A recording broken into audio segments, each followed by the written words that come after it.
Yun ang pinaka-original na cheesy corn na overload. Bago pa sumikat yung mga cheesy corn, may nauna na. Ito kami ngayon sa Ugbo, Manila. Kasama ko si Renz. Marami ng vlogger na nag-vlog dito. Lahat ng mga tropa natin. Sila Kapudi, Manuel Olaso. Ay, isa na tayo sa nakapunta at nakadayo dito. Ito pa.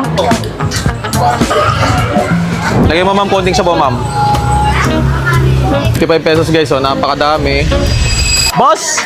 Bossy! Ngayon guys, dito kami ngayon sa Ugbo, Manila. Kasama ko si Renz at may dadayuhin kami ngayon na yung nag-trending na cheesy corn, tama ba? Napakasarap nga daw nung boss. The original. Yun ang pinaka-original na cheesy corn na overload. Yes, Actually, bago pa sumikat yung mga cheesy corn, may nauna na. So ito yung dito yung sa may Ugbo, Manila. Ayun guys, yun ang pupuntahan namin ngayon. Ipapakita ko sa inyo kung gaano kasarap at gaano kalaki yung mga cheesy corn nila. Grabe yung pre, talagang milky cheese. Sige, mapakita namin sa inyo kung ano talaga yung mga sinaserve niyan. Boss! Bossy! So guys, yung dadayuin natin. Ito yung the original Ugbo cheesy corn. Hi ma'am. Ito si ma'am yung nagtitinda ng the original Ugbo cheesy corn. Ano po yung sinaserve niyo dito ma'am? Cheesy corn po with melted cheese na po namin yan. Melted cheese na. Opo, Magkano po yan? Meron po kaming 55, meron pong 75. Bale, ito po small namin, 55. Ito pong large namin, 75. So 75. display lang po ito, hindi po ganito kadami pa. Okay. Tapos ma'am, ano po yung mga nilalagay niyo po dyan? Meron po kaming sugar, Ayan, sugar. cheese powder po, tapos yung melted cheese po namin. Okay. Tapos meron din po kaming butter na hindi pang palengke lang, talagang dairy cream po. Dairy cream talaga Yes. mismo. Hindi po yung sa palengke lang. Kailan po kayo nagsimula dito sa Ugbo, Manila? Since 2021 po. Pero di naman po as in since 2021. Sinimulan po namin tong maisa na to since 2021. Pero matagal-tagal na rin po kami dito sa Ugbo. So marami pa po kaming business na tinry, then nag-fail. Then ayun, ito lang Bago po niyo ito yung nakuha? naging panalo namin. Okay. Tapos ma'am, saan to sa Ugbo? Located po ito sa Ugbo, Bilasky, sa Romana Street po. Sa bagay, sino ba naman hindi nakakilala sa Ugbo? Opo.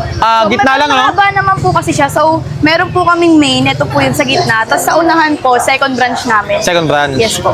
Okay, ma'am, anong oras po kayo nagbubukas dito? 3 po. 3 3 p.m. p.m. po setup namin. Then nagsistart po kami ng opening 5 a.m. Ay 5 p.m. po, sorry. 5 p.m. Yes. Okay, dito Tapos sarado po namin alas 12 ng hating gabi. ang gabi. Opo. Okay, ma'am, pa-order po ako ng ma'am, isang cheesy corn. Maliit po yung malaki.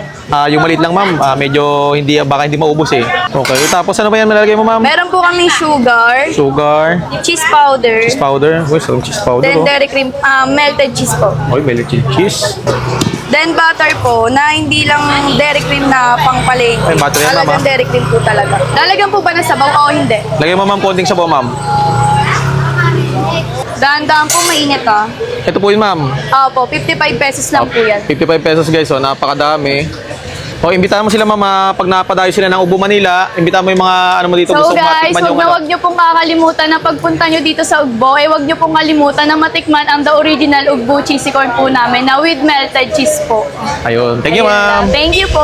Ayan guys, dinayo na namin itong nagsasarapan, naglalagyan, nagmumurahan na cheesy corn. Actually guys, marami nang sumisikat ngayon na cheesy corn, gaya nung cheesy corn ni Marie Corn. Pero guys, ito yung pinaka-original talaga na Ugbo cheesy corn. So ito yung nauna talaga. Marami ng vlogger na nag-vlog dito, lahat ng mga tropa natin, sila Kapudi, Manuel Olaso. Isa na tayo sa nakapunta at nakadayo dito. Try natin kung talagang masarap itong cheesy corn, the original sa Ugbo, Tondo, Manila. O ito guys, 55 pesos lang. Meron siyang malaki na 75 pesos. Kaso dito lang tayo sa maliit. Umuusok-usok pa. Ito pa. Melt yung cheese. Hindi siya maalat. Tapos yung corn malambot. Perfect combination to, no? Umuusok-usok pa. Sa mga gusto matikman, sarap na corn, cheesy corn, dayun nyo lang to at hanapin nyo itong the original Ugbo cheesy corn. Dito lang yan sa may Ugbo, Tondo. Kasi may gitna lang yan.